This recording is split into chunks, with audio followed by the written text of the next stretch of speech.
नमस्कार दोस्तों, धर्म रहस्य चैनल पर आपका एक बार फिर से स्वागत है। आज जो अनुभव हमें प्राप्त हुआ है, यह रति कामिनी भूतनी की सिद्धि से संबंधित है। इस साधना को सिद्ध करके एक साधक ने हमें अनुभव के रूप में भेजा है। तो चलिए जानते हैं इस अनुभव को और पढ़ते हैं इनके ईमेल पत्र को।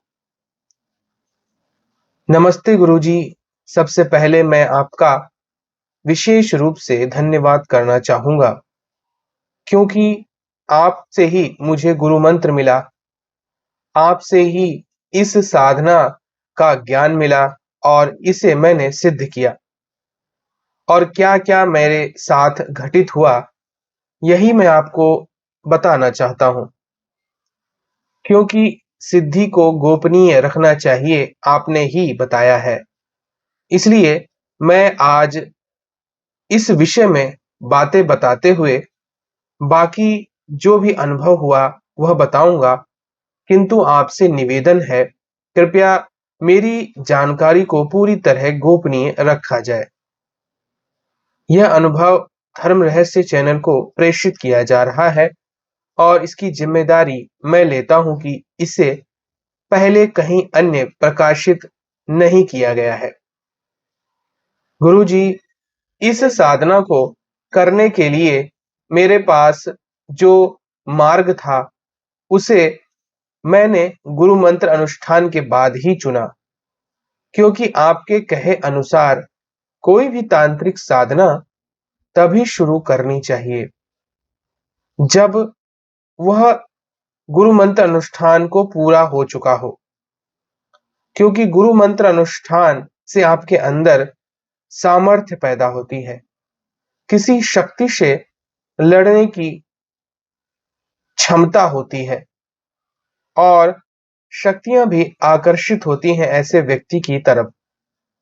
इसीलिए पहले गुरु मंत्र का अनुष्ठान, दशांश हवन, अर्पण, तर्पण और मार्जन किया, फिर कन्या भोग करवाया।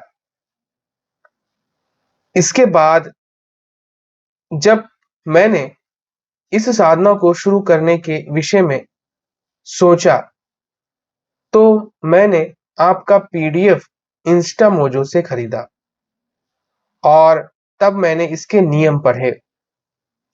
इसमें आपको जिन चीजों की आवश्यकता होती है, उसमें सफेद हकीक माला थोड़ा मिलना मुश्किल था, इसीलिए मैंने उसे पहले ढूंढ कर मंगवा लिया था। बाजोट पर लाल कपड़ा बिछाकर विधिवत तरीके से साधना शुरू करने का एक संकल्प मैं लेना चाहता था, लेकिन एक समस्या थी। साधना घर के बाहर करना ही उपयुक्त है, क्योंकि यह तांत्रिक साधना है और वह भी एक शक्तिशाली भूतनी की। यह कोई साधारण भूतनी नहीं है, यह भगवान शिव की सेविका शक्तियों में सम्मिलित है और जो भी शक्तियां भगवान शिव से संबंधित होती हैं, उनकी शक्ति बहुत ज्यादा होती है। लेकिन क्योंकि मेरा यह पहला अनुभव था, इसलिए मुझे सावधानी पूर्वक ही सारे कार्य करने थे, जानकारी को गोपनीय रखते हुए कि इसे कैसे किया जाता है। गुरुजी, मैं अपने अनुभव को बताता हूँ। सबसे पहले मैंने परिवार वालों से कहा कि मैं तीर्थ यात्रा पर जाना चाहता हूँ। मैंने उनसे कहा कि मैं भगवान शिव के ज्योतिर्लिंगों का दर्शन करूंगा। मैं कम से कम 3 से 4 ज्योतिर्लिंग अवश्य ही घूमना चाहता हूं। इसीलिए मुझे लगभग 2 महीने तो लग ही जाएंगे, क्योंकि मैं एक्स्ट्रा समय लेकर चल रहा था। 21 दिन की साधना को कैसे 21 ही दिन में पूरी हो जाए, यह कोई जरूरी नहीं था। इसीलिए मैं 2 महीने मानकर इस साधना को करना चाहता था। अब घरवालों से तो रजामंदी मिल गई, लेकिन समस्या यह थी कि इसे आखिर किया कहाँ जाए। तो सबसे पहले मैं अपने एक दोस्त के पास पहुंचा। वह मोबाइल में लगा हुआ था। आजकल लगभग लोग मोबाइल में ही लगे रहते हैं। अब चाहे वह वीडियो देखें या कुछ और चीजें, लेकिन हर वक्त मोबाइल एक आवश्यकता हो गई है। मैंने यह भी अनुभव किया है कि इन चीजों को दूर रखना चाहिए, जैसे कि कंप्यूटर, मोबाइल, बिजली। ये सारी चीजें आपकी साधना को रोकती हैं। मैंने उससे बात की तो उसने बताया कि उसका एक फार्म हाउस है।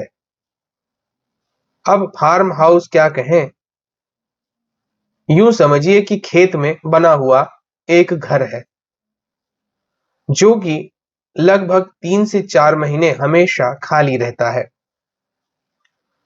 तो उसने कहा, ऐसा कर, तू उस जगह चला जा। जंगल के लगभग नजदीक ही उसके खेत थे, इसीलिए वह जगह साधना करने के लिए पूरी तरह उपयुक्त थी। न तो वहां कोई आने वाला था और न ही कोई समस्या होने वाली थी। अब दूसरी समस्या मैंने उससे कही कि मुझे वहां डिस्टर्ब करने वाला कोई नहीं है। यह तो अच्छी बात है, लेकिन महत्वपूर्ण जो सबसे बड़ी बात है वह यह है कि मैं भोजन और पानी का प्रबंध कैसे करूंगा। तो वह कहने लगा, उसकी चिंता भी मत करो। उसी खेत में हैंड पंप भी लगा हुआ है। वह तो तुम्हारे पानी की व्यवस्था कर देगा। और यहां से बोरियां लेकर चले जाओ, जिनमें दाल, चावल, आटा इत्यादि हो, ताकि तुम्हें उतने दिन कोई समस्या ना आए। तब मैंने उससे कहा, चलो ठीक है, तुमने दूसरी समस्या भी हल कर दी। फिर उसने एक बात और कही, हो सकता है वहां पर पिस्सू हो, तो इन पिस्सुओं से बचने के लिए तुम्हें कुछ चीजें भी लेकर जाना होगी और वहां पर छिड़काव कर देना।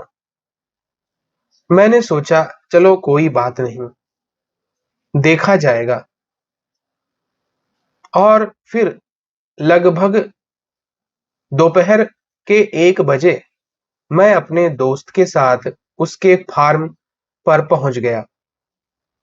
वहां पर लगभग कोई भी नहीं था और वहां से अगर गांव देखा जाए तो लगभग 3 किलोमीटर दूर होगा। बगल में ही जंगल लगता था। मैं जगह की जानकारी नहीं दे रहा हूं। तो गुरुजी, मैंने जब उस जगह का निरीक्षण किया तो सच में मुझे ऐसा लगा कि इससे बेहतर जगह मुझे नहीं मिल सकती। ना तो यहाँ कोई आएगा और ना ही किसी भी प्रकार की कोई समस्या होने वाली है। मेरे दोस्त ने कहा, ये जो पिछला सामान रखा है उसकी सुरक्षा अवश्य करते रहना। मैंने कहा, इसकी जिम्मेदारी मैं लेता हूं। जब तक मैं यहाँ हूं तुम्हारा कोई सामान इधर उधर नहीं होने वाला। पहली रात मैंने इस साधना को शुरू करने के विषय में अपनी सोच बनाई और सोचा अगले दिन से शुरू करूंगा। पता नहीं आज ही से अगर शुरू कर दिया तो कोई समस्या अगर आती होगी तो उसके विषय में जानकारी नहीं मिल पाएगी। और मेरा सोचना लगभग सही था। दोस्त की बात भी सही निकली, क्योंकि जब मैं बिस्तर पर लेटा तो रात भर परेशान रहा। पिस्सू बहुत ही बुरी तरह काटते हैं और बहुत ही ज्यादा मात्रा में थे। तो मैंने फिर अच्छे से छिड़काव किया, तो अगले दिन जाकर मुझे राहत मिली। अब रात्रि का समय आ चुका था। मैंने सारी व्यवस्था कर ली। मेरे पास लगभग सारा सामान था और पूरी जानकारी पीडीएफ के रूप में मेरे मोबाइल में उपलब्ध थी। तो अब मैं तैयार था इस साधना को करने के लिए।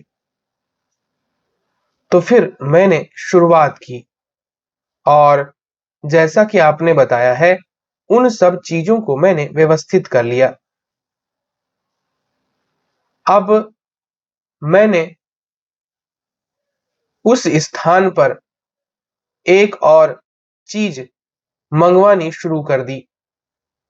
उस रास्ते के पास से ही एक दूधिया निकलता था, क्योंकि दूध की आवश्यकता भी इसमें पड़ती है शरीर को मजबूत रखने के लिए। तब मैंने दूधिये से दूध लेना शुरू कर दिया था। हालांकि वह तो सुबह ही आता था। अब मैंने पहले दिन की साधना शुरू की। लगभग जब मैं साधना कर रहा था कि तभी मेरे सामने जो मैंने दीपक जलाकर रखा था, वह अचानक से ही बुझ गया। मैंने जब आंखें खोलकर देखी तो छिपकली ने वह दीपक गिरा दिया था। मुझे लगा मेरी पहले दिन की साधना भंग हो गई है, इसलिए अब मुझे सावधानी पूर्वक कल से फिर शुरू करनी होगी, क्योंकि इन साधना में एक बार अगर गलती हो जाए तो उसे दोबारा से ही शुरू करना चाहिए। तो पहले दिन की साधना को यूं ही मानकर अगले दिन फिर से मैं साधना में बैठा और मेरी साधना जारी रही। बड़ी मेहनत से मैंने उस दिन की साधना ध्यान पूर्वक संपन्न की और पहली ही रात्रि में मुझे अनुभव हो गया। गुरुजी, हुआ यूं कि जब मैं बिस्तर पर लेटा हुआ था कि तभी मैंने किसी की पायलों की झनकार सुनी। पायल जैसे बजती है, वैसे ही मेरे घर के बाहर किसी स्त्री के चलने की आवाजें आ रही थी। इस बात से थोड़ा डर लग रहा था, लेकिन मैंने एक बात तो नोट की, आवाज इतनी ज्यादा साफ थी कि क्या बताऊं। और उस आवाज को सुनकर मन में घबराहट और आकर्षण दोनों बहुत ज्यादा था।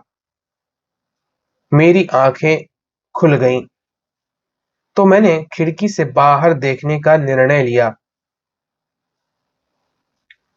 मैंने बाहर टॉर्च मारी, तो वहां पर मैंने एक बिल्ली को वहां से गुजरते हुए देखा, जो कि काले रंग की थी। इसके बाद गुरुजी, अब मैं इसके आगे का अनुभव लिख कर भेजूंगा।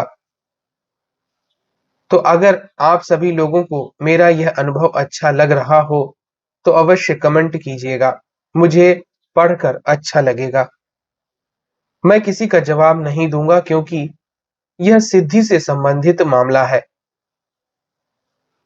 गुरु जी को प्रणाम और दर्शकों को हाथ जोड़कर मेरा प्रणाम।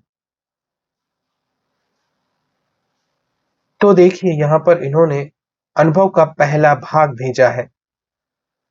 अगले अनुभव के विषय में जानकारी अगले पत्र से मिलेगी। तो अगर आज का यह अनुभव आपको पसंद आया है तो लाइक करें, शेयर करें, सब्सक्राइब करें। आपका दिन मंगलमय हो। धन्यवाद।